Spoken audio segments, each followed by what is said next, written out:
Hello everybody, welcome back to my studio. I am so happy that you could join me today.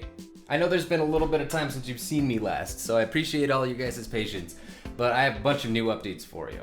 Some of you already know this, but I actually also produce electronic dance music too.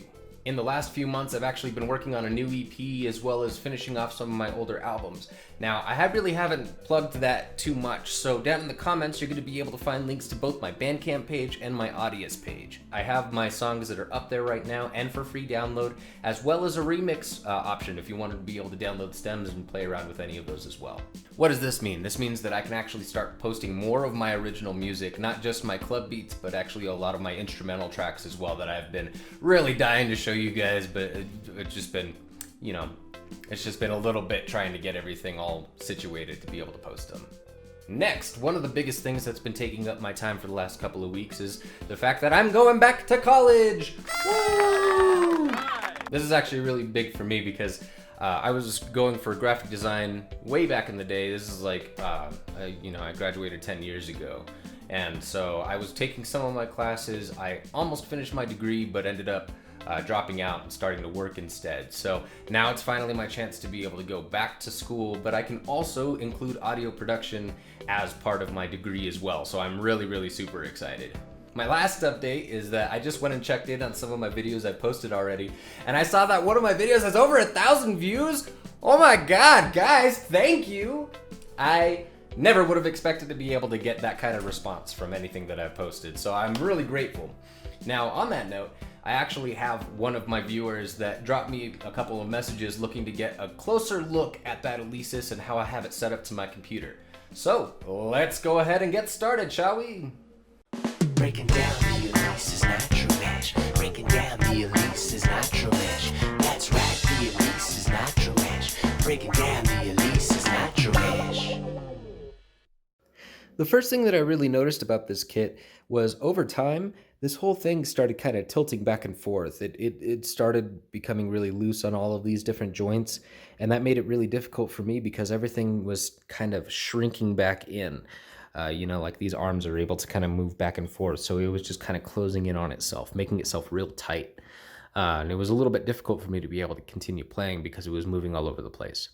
Granted, I also had two different runners that were underneath it, so the runners would keep just sliding back and forth, and my bass drum pedal would keep sliding everywhere. And so what I actually ended up doing was getting a full area rug, and I'll show you a little bit more about exactly what I did to hold that in place. One cause that I feel actually made it lopsided over time was the fact that I did not measure out all of these different brackets in the very beginning. So what I did is I pulled off all of the feet and I measured from the bottom up 21 inches right here. And that's the same on all of these different legs on all sides, 21 inches, 21 inches, 21 inches. So now that they're all consistent heights, they all sit evenly. They don't wobble back and forth or anything like that. That's one thing that I feel could be included on the legs in the beginning, but it's if you end up getting one of these sets, that's what I would definitely recommend. Measure out your distance to the bottom of this first before you even put on any of these brackets. Measure to the bottom, make a little scratch mark, and that way you'll know exactly that everything is actually going to be flush and even. There may still be a little bit of wiggle room after that point, but that's going to give you a way better head start than what I had when I was putting this all together. So at this point, basically my top bracket just sits on top of my side bracket, which is measured at the 21, and my snare just sits right underneath that on this particular leg. Now, my kick drum was actually also a pretty tricky puzzle to figure out too, because whenever I would press down on it, the entire thing would move forward. So what I ended up doing to prevent that is the screws and bolts that come with this set, I actually drilled them through this rug. And I nailed down the rug. You can't really tell, but there's actually another runner pad underneath this one as well. So my bass drum pedal is not only adhered by the Velcro that's on the bottom of this strip, but it's also held in place by these screws that are drilled through the rug and held on the bottom by some nuts that I picked up at Lowe's. Now my hi-hat pedal, I really didn't have that much of a problem because it already has the Velcro strip, and this one is not as momentum heavy as the bass drum is, so this one has been able to stay in place pretty well. One thing I definitely wanted to work on was my wire organization. So since my first setup, I actually have been a little bit better at all of my cable maintenance. This guy has a little bit of an improvised way of keeping it all, in the same place and everything like that at the same time. Now on the top side, you can see that there is a little bit of wear, especially on the cymbals over here, but really it's been able to hold up pretty well. What I really like about this is the mesh tops give a really hefty bounce whenever you're playing with either regular drumsticks or some of the lighter ones or hot rods that really give a lot of reaction. I really enjoy having a lot of that feedback coming in from my drum heads, so I know that I'm actually getting good bounces and everything like that. Now, I do want to talk about the drum trigger for just a little bit, so we're going to pop over to my other set for just a moment. Pretty recently, I had picked up this DW3000 double drum beater, and I found out that it actually is not really compatible with the Alesis Nitro Mesh kit, at least as it comes. The reason for that is because this kit, you have to hit pretty much exactly in the center. And so if you have two drum beaters that are hitting on the side, it's not going to hit that trigger the way that it needs to really get that full volume. Your velocity is going to be at least half, if not lower, than what you would really want out of this particular trigger. So I know that there are some drum heads that will have like one side elongated like this, so it hits like that, and then obviously has an opposite side. So you would need two drum triggers that are opposite sides that hit closer to the center to be able to make this really work. I haven't been able to find a set. I know I've seen them before on other YouTube videos, but if you know of any drum kits that have the batters that have that little pointed end over here, please feel free to throw that in the comments, because I know it's not just myself, but it's actually some of my friends that ran into the same problem, and we're looking for that drum beater so that we can hit that closer to the center and get that full velocity out of it. Now back to this twine situation.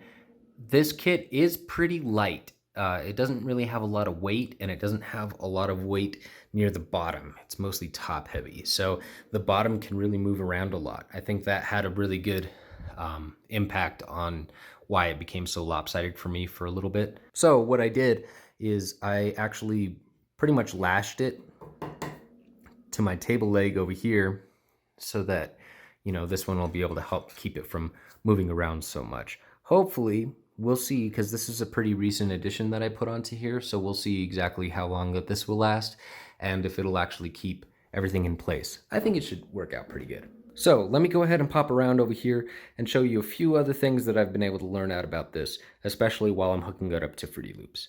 So on the first side, I have a USB to MIDI cable over here. This one happens to be an M Audio brand, but you can find several different kinds. But this one basically is USB on one end, and then it goes into your MIDI in and out on your Alesis. So obviously this side is going to go to your computer, and let's go ahead and take a look at the other side as well. And on this end, you just have to pay attention to your outs and your ins. So on your cord, it'll actually tell you too. This one is my MIDI in. Just match those guys up. Bam. Can I match them up? Can I do it? We shall see. MIDI out.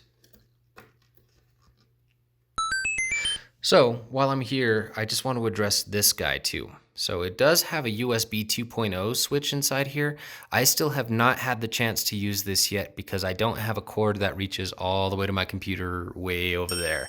So if I do find a cord that actually works, I think this might be able to work instead of using the two MIDI cables over here as well. All right, so the first thing that you want to do when you're setting up your MIDI is pay attention to whatever pads that you're hitting on your drums. So on the Alesis kit, you actually have 13 different sounds that you can make. Let's go ahead and just start from left to right, and then we'll just kind of go over all of them together. So first off, I have my hi-hat when I'm not pressing the little control pedal over here, and you'll see that one's hitting on A sharp 3. If I press the pedal down, that's going to be a pedal hat, and that's going to give me a G sharp 3. And then when it's closed, now I have F sharp 3. My snare drum trigger actually has 2 sounds that it can make. If I hit in the center of the head, then it's going to give me D3. If I hit on the rim, it's going to give me E3. Now this is the only one that actually has those 2 different triggers. The rest of my tom pads over here just have the one. So next I have my crash. My crash will hit on C sharp 4. My high tom is C4. My middle tom is A3. My ride cymbal is D sharp 4. And my low one over here is G3. Now there are actually 2 more pads that are available but are not included with the set. So on the back of the Alesis, you'll notice that it has a tom 4 and a crash 2 expansion jack over here. These 2 sounds hit on F3 and A4 respectively. This basically allows you to expand your set by adding a couple extra pads on there to give you a little bit more wiggle room as well. And then of course lastly we have our kick, which hits on C3. Now why is it important to know what those note values are, and what are those note values? So your notes on the Alesis also match up with the keys on the piano, as do they match up with the keys over here on Fruity Loops. So the most important one that we're going to take a look at first is going to be C5. So C5 is middle C. Now right now I'm using a piano tone, but I'll switch over to the drums in just a second to let you see what's going on with that as well. So when we take into account that this is C5, then we can find out where C sharp 4 is by going down an octave to C4 and then going up to C sharp. So there's our crash, our ride, our open hat down at A sharp 3, pedal hat, closed hat, snare, rim, our high tom, our middle tom, our low tom, our floor tom, which is not part of the Alesis, but it is here on the keyboard, our crash at A4, and our kick at C3. So you hear how they sound on the piano, and you see how all of these notes are being triggered over here. Now let's go ahead and switch the instrument up a little bit. So I'm going to go over to FPC, which is this guy. It's actually Fruity Loops built-in drum pad plugin. So what we can do is we can actually go to the piano roll of this particular instrument, and you'll see that all of these values changed. Now they're not notes on the keyboard, but you can still see the ghost notes of all of these keyboards over here. And if you look on the top left, you'll also see that these note values are changing. Even if I happen to click on one of those samples, you'll see that it changes right up here as well. So same thing, let's just go ahead and run down. So we have C sharp 4 for our crash, our ride at E sharp 4, our open hat at A sharp 3, our pedal hat at G sharp 3, closed hat at F sharp 3, snare at D3, rim at E3, high tom at C4, middle tom at A3, low tom at G3, the floor tom at F3, crash 2 at A4, and our kick at C3. And you see, of course, all of those values are lighting up over there on the side because that's where they're programmed. So I'll get into in just a little bit how you can match up all of those, because not all of the values on the Alesis match up with FPC. You do have to do a little bit of programming for it. But that's exactly why we're taking a look at all of this as a whole. Now I'd like to show you how I actually have all this set up through Fruity Loops over here. So of course the first thing that you need to do is make sure that your MIDI device is actually set up. So after you have everything plugged in, you'll want to go into your Fruity Loops and go to Options and MIDI Settings. Now with my particular interface that I use, it pops up as this, USB Uno MIDI interface. If you use the USB, it's possible that it comes up with another name. Like I said, I haven't tried that one out yet, so you just want to keep an eye out for any kind of name that refers to the MIDI information from your Alesis. So down here you want to make sure that this one is set to enable, and I have this one just as a generic controller, and that one works out pretty fine for me because of the different note values and the way that FPC is built. Next, we have to make sure that we hook this up to an instrument that we want it to be on. So I'm going to go ahead and open up my sampler, or my channel rack right here, and I'm going to go ahead and go to Drum and add FPC. There are a couple of things that I'd like to point out. So first off, not all of the pads on my drum set are linked up to the same pads on FPC. For example, let me go ahead and take a look at my snare. If I hit it right in the middle, I actually end up hitting on snare 2 rather than snare 1. And if I hit the rim, it hits on snare 1 instead of on this option right here, the side stick. The side stick is what I would prefer if I'm using it as I get that nice click out of it. Especially like if I was doing a slower beat or something.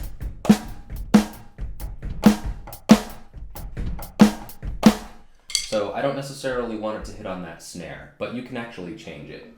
If you click on any of the pads on FPC, you'll notice that the note value up here changes as well.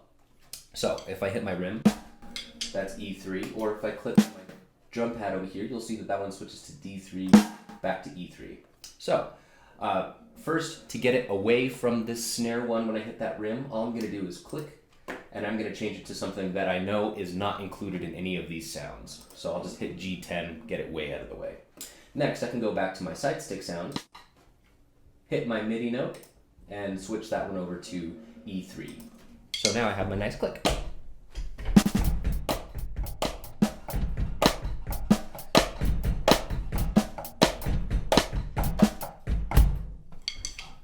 Now, you'll notice when I'm playing, there's a little bit of a delay between when I actually hit the drum pad and when it reacts inside Fruity Loops.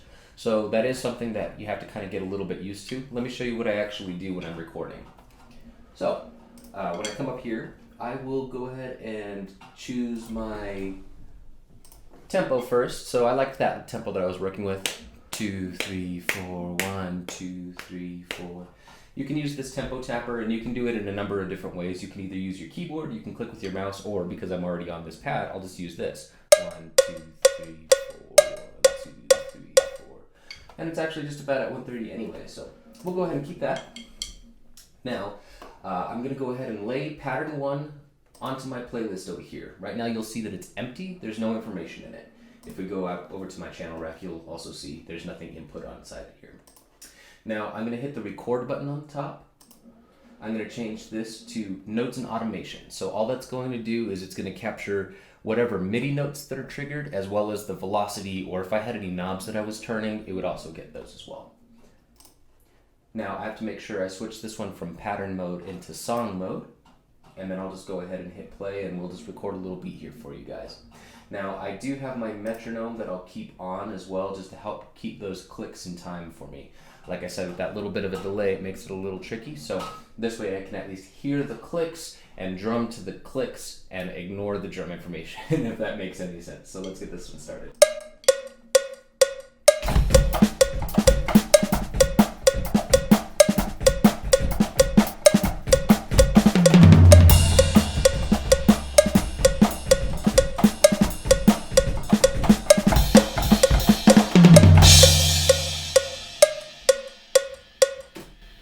So now we'll see that all of this information has actually been plugged in, and I have MIDI information inside my pattern. Now, this one is already a little misaligned because of that delay, like I said. So what we're going to do, first off, is just select everything, and we're just going to move it so that it matches up with the correct patterns here. Now, you'll notice there are a couple of beats that are off. So if I play this one,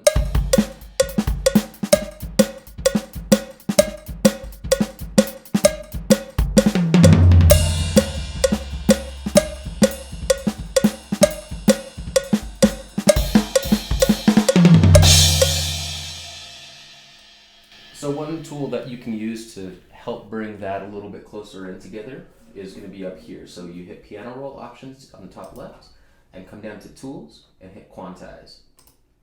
So this one basically will take any note that's off a little bit and shrink it to whatever value that you set it up as. So I'm going to go ahead and click this little folder icon on the top. And I'm going to go ahead and find a good pattern that I like. I like the 16th notes because it gives me a little bit of that, closer action, especially when I'm doing my fills. So let's go ahead and hit, how about this 16 amen? This is going to be like the amen break that's used, of course, as a crazy sample in all kinds of songs and everything like that. But let's see how this one sounds.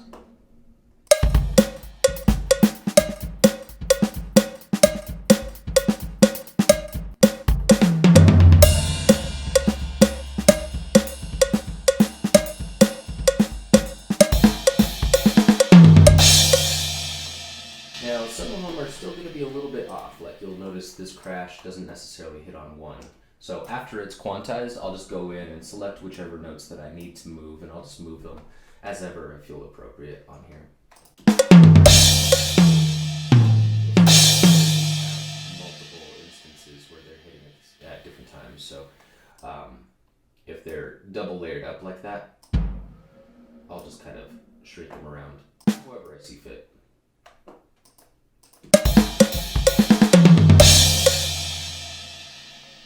So that's a real quick overview on at least inputting the MIDI information inside your Fruity Loops. Now, you could do this in a couple of different ways. This is just the cleanest way that I usually use.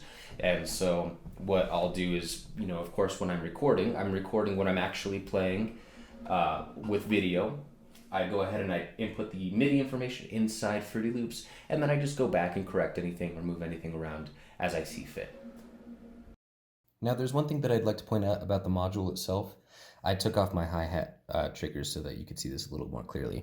But if I press any of these buttons right here, if I was using the audio from the Alesis, you would actually be able to hear these drum samples, and I'll show you again when we get back to the audio. But you'll notice that Fruity Loops isn't being triggered right now by any of those. So this is not MIDI output information. This is basically just for you to be able to select any of your pads, especially as you're going through any of your voices or anything like that. Like I can change some of the options. Maybe I want my hi-hat to be a little bit more quiet, so I can change those voice options with this. But this is not necessarily information that will transfer through MIDI. So even though I have my Tom 4 and my Crash 2 that I mentioned before, it won't necessarily be usable unless I have another trigger that's plugged into the back of this device.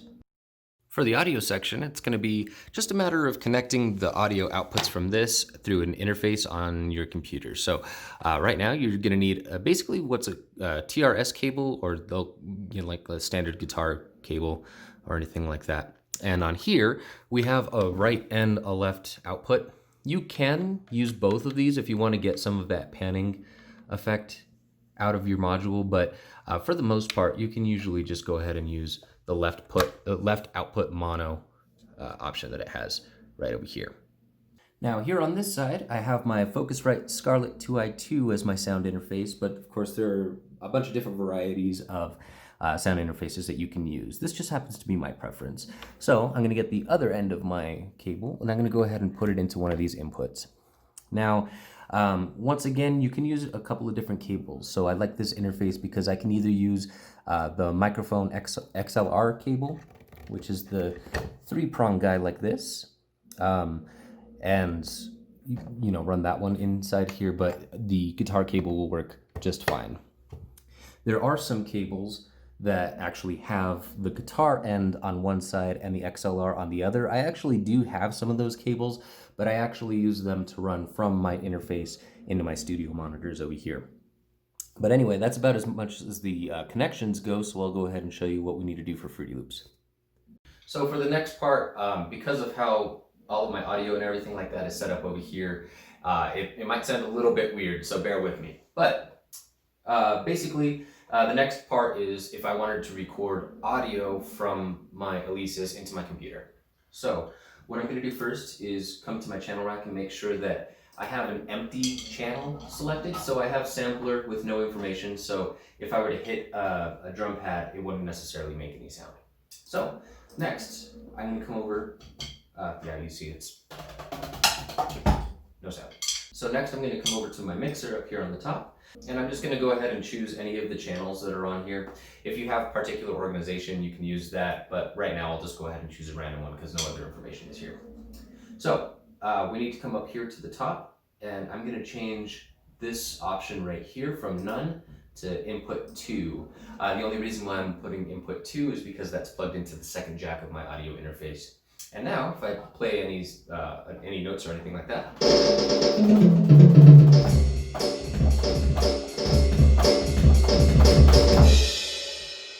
so now it's actually getting all of the audio from my Alesis directly. So that actually also means if I hit any of the buttons that are on the module itself, now we actually get a chance to hear them. So this gives you the option so that you can actually go through and utilize the kits that actually come with the device.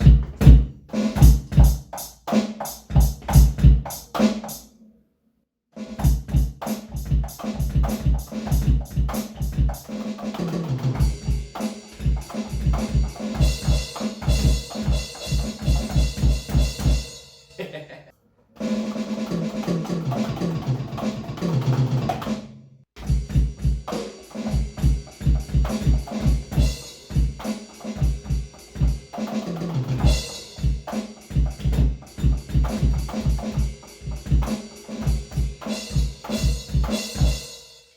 are a couple of pros and cons about this. One of them is whenever I hit a trigger, it's actually going to be in time with Fruity Loops over here because it's just using the audio information. So no delay, that's nice. One of the drawbacks is that the audio is all in one channel, so this would be good for if like you wanted to make a drum loop, and you can use the Alesis options to be able to fine tune the sound and everything like that and record it into here.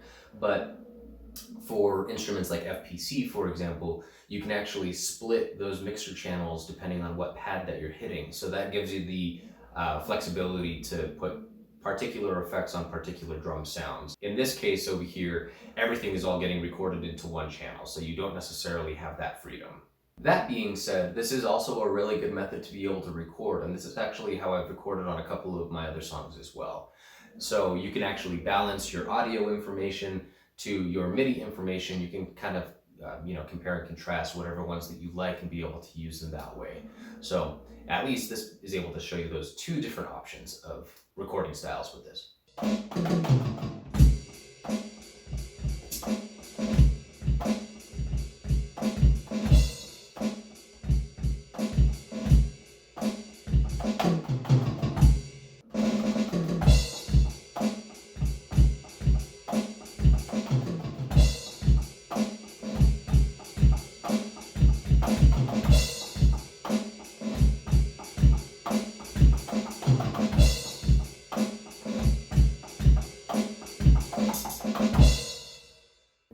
Now, if I wanted to record on this side, I'm going to go ahead and mute my original track. I'm going to just hit stop to bring that back to the beginning. Now, when I hit my record button, I'm just going to go ahead and select audio into playlist as an audio clip. You can also use this one into Edison if you wanted to, make any adjustments or anything like that. But for the time being, I'm just going to go ahead and just put that right in there.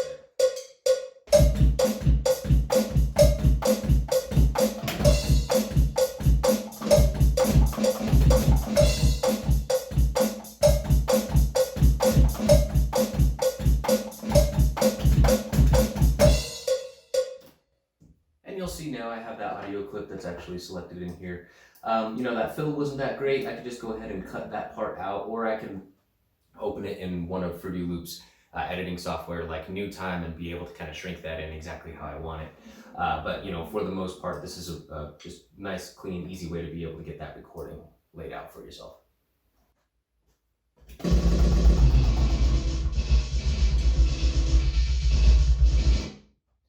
Now, one thing to be aware of is once you actually have that audio recording, if you go to your channel rack, you'll notice that that new recording is actually selected right now. So if I hit any of these triggers,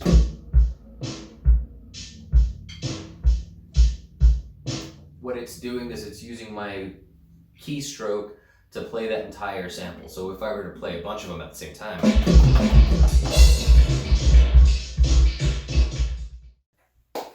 so I just got to the end of this video and I realized that I didn't actually record an ending for the video. So, of course, this is my entire breakdown of how I connect the Alesis over to my computer. Now, keep in mind, you can also do this with other MIDI devices like my keyboard that I was using, or a number of different things. So you're not necessarily limited to just this. This is just one that I wanted to get into specifically for this guy over here. So I hope this answered all of your questions. If you have any more, please feel free to leave them in the comments over here. And I'm gonna have lots of new videos coming out over here very soon for you guys. So stay tuned. For the moment, peace out, everybody.